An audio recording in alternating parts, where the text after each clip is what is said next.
Hey, so I thought I'd do a quick video on intervals and how to find them on the guitar, how to recognize them. So first I should say what an interval is. It's basically a way of describing the relationship between any two notes. So for instance, if I play a G and I play this other G, we call that interval an octave. And you can think of it as a sort of distance. And there's several different ways we can play this interval. So it all depends on where you start. So I'm going to go through each of the intervals, and hopefully by the end of this video you'll be able to find any interval and you'll be able to recognize any interval on the guitar visually. Now there's more aspects to this because we can get quite theoretical and study intervals written down on paper, standard notation. There's some extra complexities involved in that. Some of them aren't that helpful for our purposes, although I would encourage you to sort of crack open a theory book and look into it. Another more important aspect is simply being able to recognize the intervals by ear, and this is extremely useful when you're working out your own stuff. So without further ado, let us progress. So the first interval is known as a semitone or a minor second, and you will find it like this. So it's one fret. Sounds like the Jaws theme. So that's how you play it, and it's going to be the same on every string. However, if you're playing it across two strings, it's going to change. Okay, so this is actually an extremely challenging stretch if you're not used to it. It's a 5-fret stretch, so you're going to establish a 4-finger position, say my little finger's at the 5th fret, and then your first finger's at the 1st fret of the B string. Now that's a tricky way of playing it. Why we do it? Sometimes it's just where the notes lie in a run, so it's good to be able to recognise it, but as you can see it's awkward. The same shape applies to the A and D strings and the D and G strings. However, when we get to the G and B strings, because of the tuning difference, we've actually got an easier shape, which is just a 4-fret stretch. And then finally on the high E string, so the B and the high E string, we're back to the awkward shape. So that's the first interval, a minor second or semitone. That's a very common ingredient in scales and runs.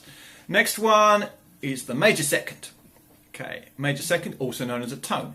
It's 2 frets up. First step of the major scale. Do a deer. Now if we're playing it on the same string, it's always going to be the same. However, if we're playing it across strings, once again we're going to have a more challenging pattern where we have to stretch. So we're going from the E to the A. That's good. A to the D, 4-fret stretch. D to the G, 4-fret stretch. G to the B, 3-fret stretch. Nice and easy. Happy days. All right. B to the E, back to the 4-fret stretch. So you should be seeing a pattern here, with the stretch being the same for the minor and major seconds, having one pattern on all of the strings except for the G and the B. Okay, so semitones and tones, incredibly common, so get used to seeing them, recognising them, finding them and whatnot. Alright, next one is the minor third. This is also a very common degree. First degree of the minor pentatonic scale, and it is 3 semitones or 1.5 tones.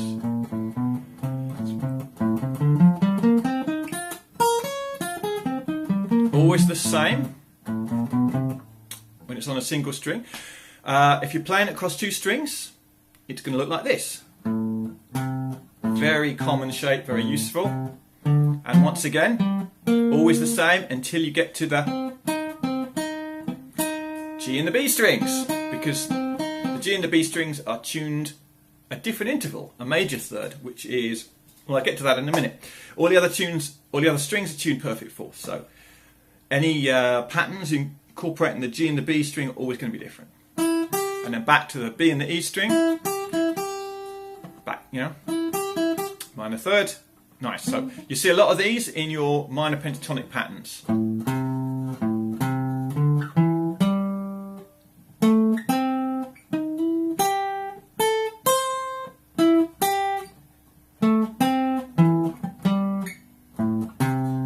Very common, commonly used degree.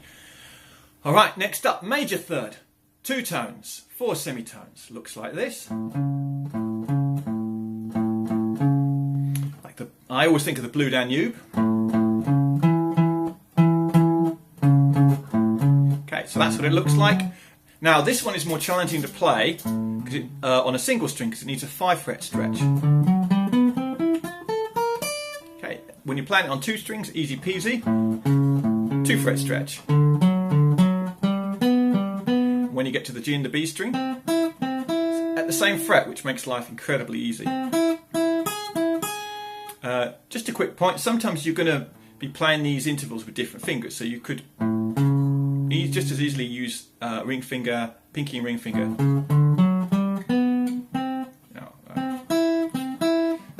Bar there if you like. Okay, so alright, so those are really some of the most common intervals in melodies, so it's very useful to get them down. Okay, now we're going to go on to the perfect intervals, and they're called perfect because they are less colourful, if you will. They're more bland, but they're still very useful and they have their place. So next up is the perfect fourth. Now this one is tricky to play on a single string, although it can be done, and sometimes if you're doing shred type stuff you might do it up the top of the neck. So we've got a 1, 2, 3 fret 4, 5, 6 fret stretch. Okay, so this kind of stretch is very challenging. You've got to have your thumb right there. Okay, so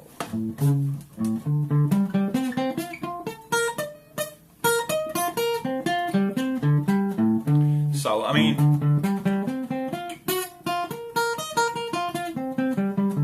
it's got its uses playing it on a single string. It's not without its makes an interesting exercise as well. However, when you're playing it across strings, we are simply at the same fret. And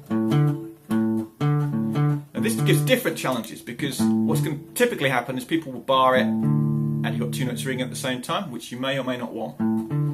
So you have to use this kind of rolling technique.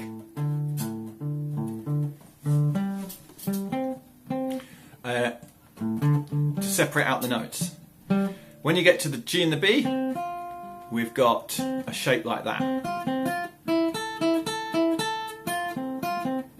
then back to the B and the E.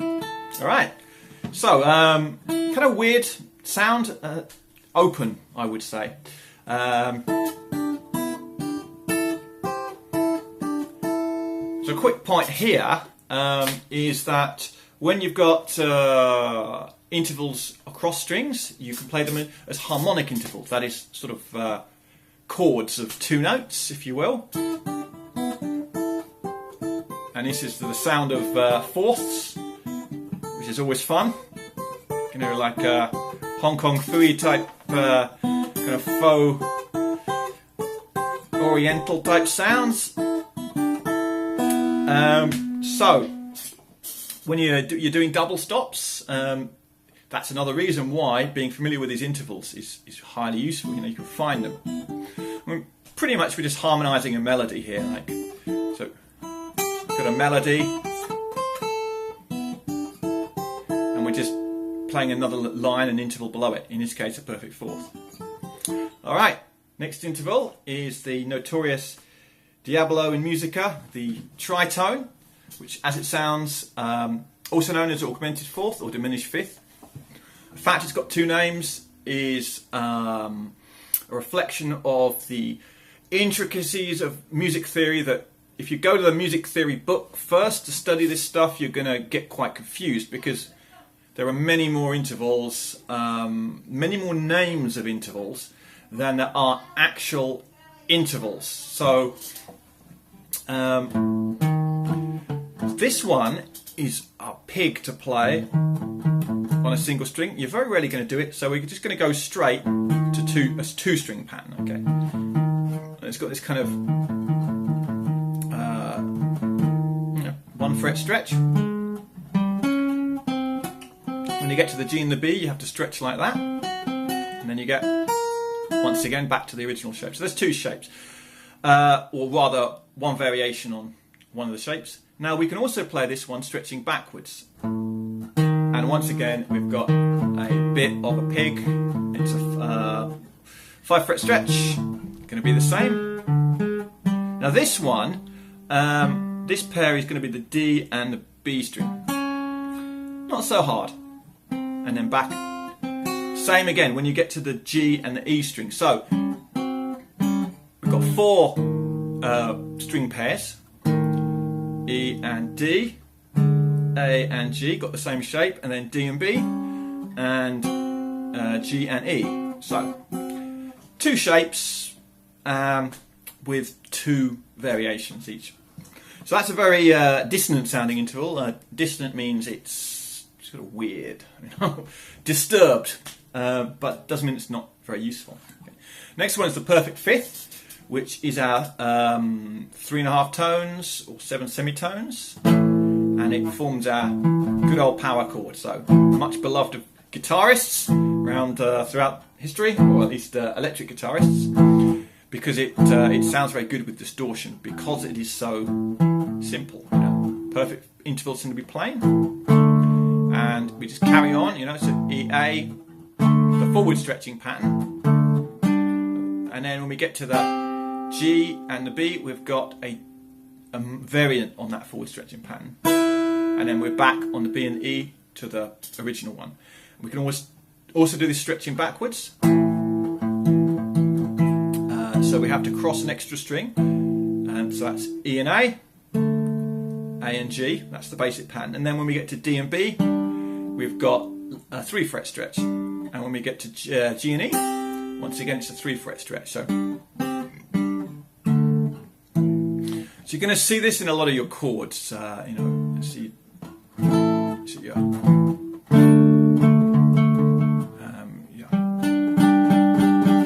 G chord, your C chord, C shape, I should say. Sorry, this is all cage system stuff. So yeah, really common. It's sort of a big sort of thickening agent in your chords. It doesn't really change stuff much, but it does make it sound bigger and more fuller. All right, we're getting through them. So next one up is the minor 6, which is 4 tones or 8 semitones, and like the thirds, the 6 are colourful, interesting, harmonious.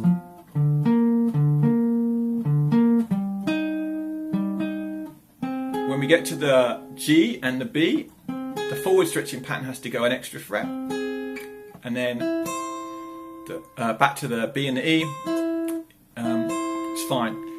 We've got a backward stretching pattern here, which is a bit more usable when we're moving intervals, harmonised scale. So backward stretching, E and D, A and G,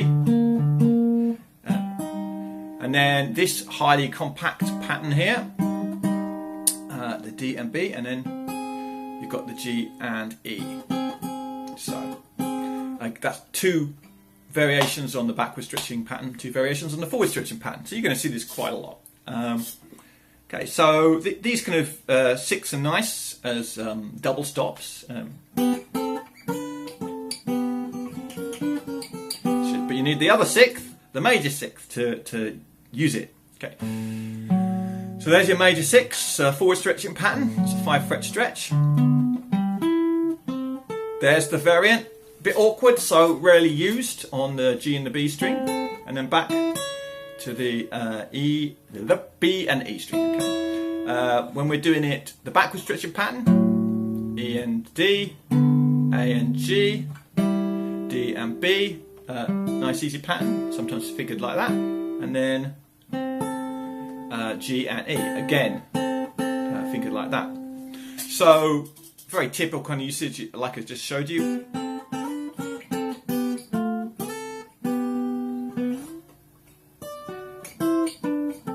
So this is simply a harmonised scale, so I'm just playing the notes of G major, and the bottom note is just notes from the scale, but it's a sixth apart, so it's parallel motion. Use your classical theory terms. Alright, so very nice, very handy, nice melodic interval. Again, you can see it in your basic bar chord there, for instance. So they're all hidden there, so you have to look at your chords and analyse them. You know, that's there. So generally between fifths and thirds. So there's a little principle here, which is interval inversion. So it's simply this, right? If you go from a note up an interval, say we go up a major third, and now if we play this note, the note that you're going up to, an octave lower, so I'll just find that. Now I haven't shown you the octave patterns yet, but hopefully you'll be familiar with them. So this note going up to here is a major third. It's E to G sharp. Now this is also a G sharp below, but now the interval becomes a minor sixth. So major thirds invert to minor sixths, and every interval will invert. So this is worth considering. Alright, I'm just going to carry on going through the intervals, trying to get them all in. So the next one is the minor seventh. This is a dissonant interval. Big part of your dominant seventh chords. Okay. So you've got that pattern there.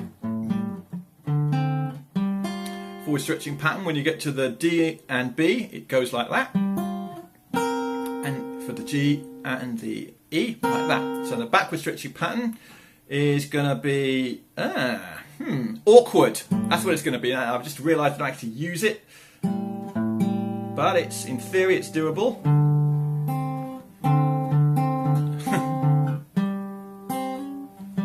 Yeah, like that. Okay. Okay, so it's a real stupid stretch on the, you know, on the E and D strings. And then on the A and G strings, sorry, the A and B strings, it's more manageable, and on the D and E strings, it's more manageable. So that's your minor seventh interval, which is 5 tones. As I said, important to know your sevenths for building seventh chords. So your dominant sevenths, you know, you've got your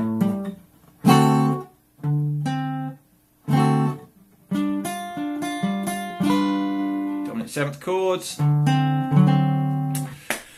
Okay, next you got your major seventh, which is a highly dissonant interval. This is 5.5 tones, 11 semitones. I like to think in tones rather than semitones because the numbers are smaller. So that's the forward stretching pattern. On the D and B string like that. On the G and E string like that. And then the backward stretching pattern is going to be like this. Oops, not like that. Like that. So dissonant. Now this one you are going to use in that kind of like a C shape for a major 7 chord. So you can see it there, you know, hear it. That's been the top and the bottom note, and then again this chord. Okay, so these are highly useful. If you study chords, you'll start to appreciate why you want to know them. Okay. Next we have the octave, which is an incredibly common shape. So, okay, forward stretching, backward stretching. Oops.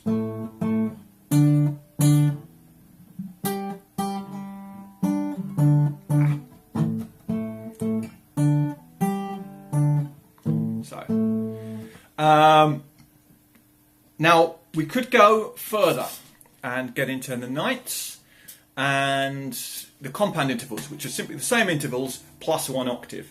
It's kind of useful to know some of these for chord construction. One that's particularly nice is, a ninth. So this is just a second, but up an octave. So in every step you take, that kind of adenine shape can give you a bit of an interesting sound. It's going to look like that. That's actually a major ninth.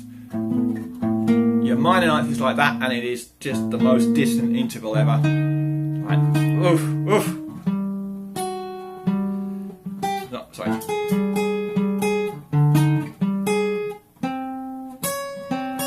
So these are your ninths and minor ninths. Your major ninths. Just these notes. So these are starting to get to be some very, very big jumps. Your minor ninths, very dissonant.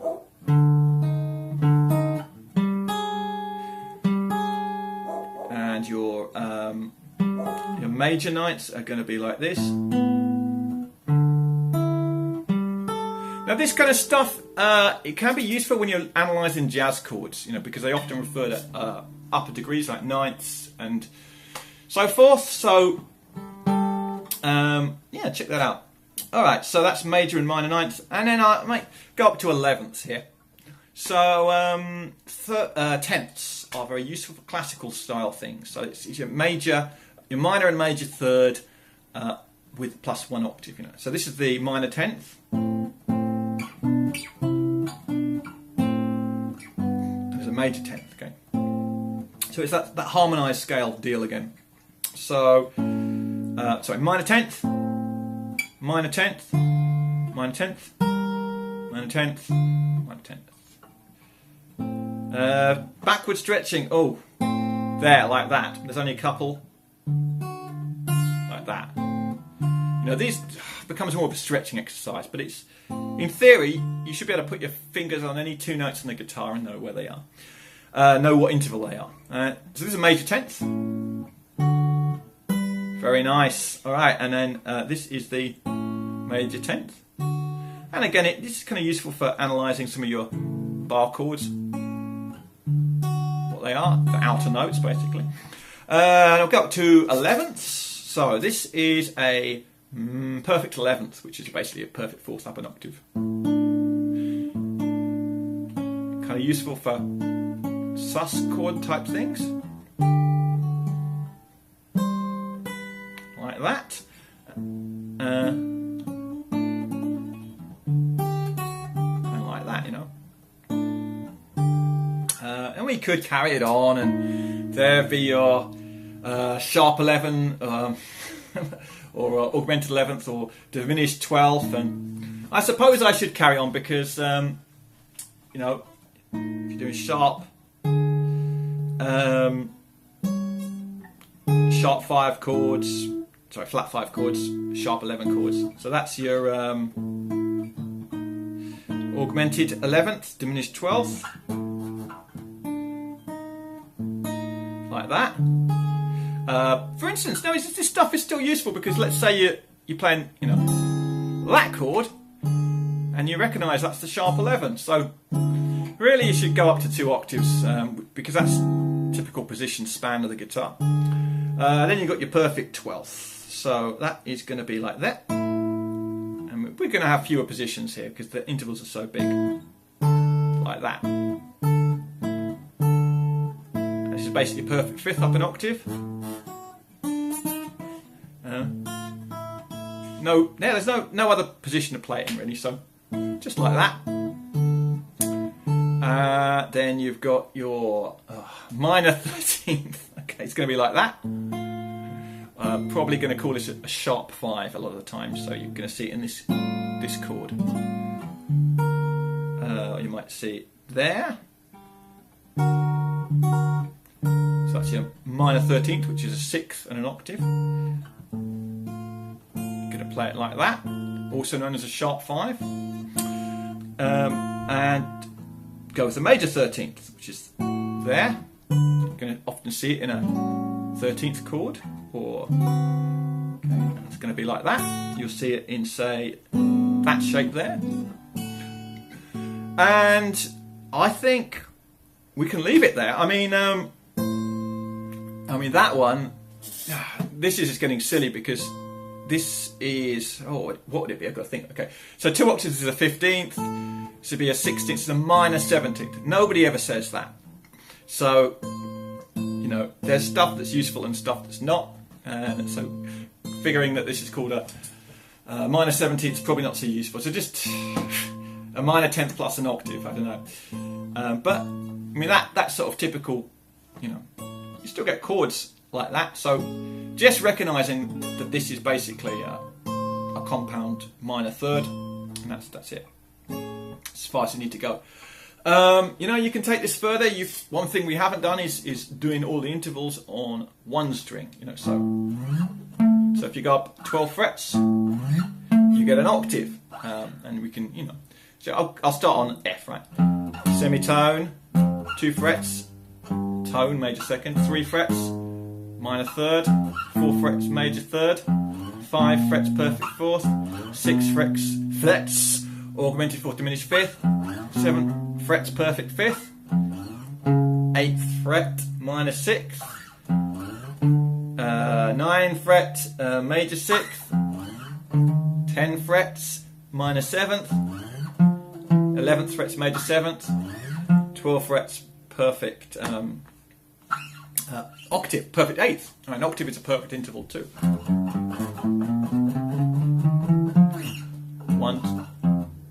It says 13 notes, but 12 jumps. 1, 2, 3, 4, 5, 6, 7, 8, 9, 10, 11, 12. You can also do them across 2 strings, you know. So that's an octave on 2 strings. Then we cover most of the 2-string intervals, but there are ones that are, you know, an awkward stretch. So these are more position shift than anything else. So sometimes it's useful to know these jumps. So that's something you can explore. And so I'm going to wrap it up there. Well, basically, the idea is simply to be able to find these intervals. If somebody says find a perfect fifth, you know, you can find them, and this will help with building chords. And the other thing is to be able to recognise them when you see them on the guitar. Ideally, we'd want to recognise them by ear as well, but you know, that's ear training. That's another area, so we will have to do that another time. All right, hope you found that useful. Thanks a lot.